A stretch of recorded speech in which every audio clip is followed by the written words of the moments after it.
आई भैया, आज हमनी के महाशिवरात्रि के महान महापर्व पर बलिया में बाबा बालेश्वर नाथ जी के बारात में उपस्थित बानी जा। आई प्रेम से सब कोई बोलल जा, बोली बोली बाबा बालेश्वर नाथ की। और जे भी जयकारा बाबा के बारात में नइखे लगावत ओकरा खातिर कहे के बा, ए भैया अरे बोलो मत बोलो ना, बोलो मत बोलो ना, बोलो मत बोलो ना, बालेश्वर बाबा के ना बोलो मत बोलो ये जवानवा, बालेश्वर बाबा के ना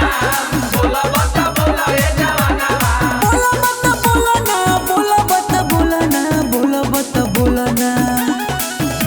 बालेश्वर बाबा के नाम प्रेमवा से बोलो ये जवानवा,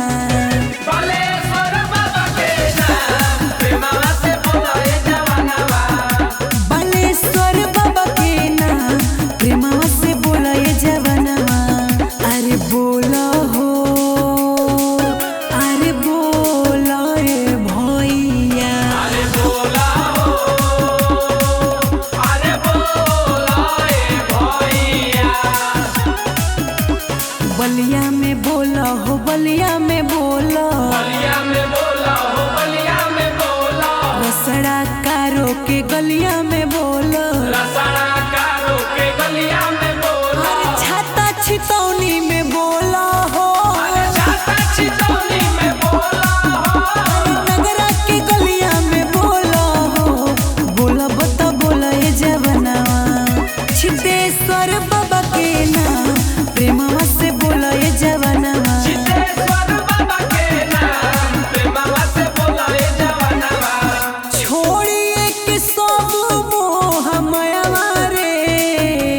भयवा बाबा गोहराला, छोड़िए के सब मोह मायावा रे भयवा बाबा को हरालो, बोला बता बोला ये जवानवा, बोला बता बोला ना, बोला बता बोला ना, बोला बता बोला ना, नाथ बाबा की जय, बोला बता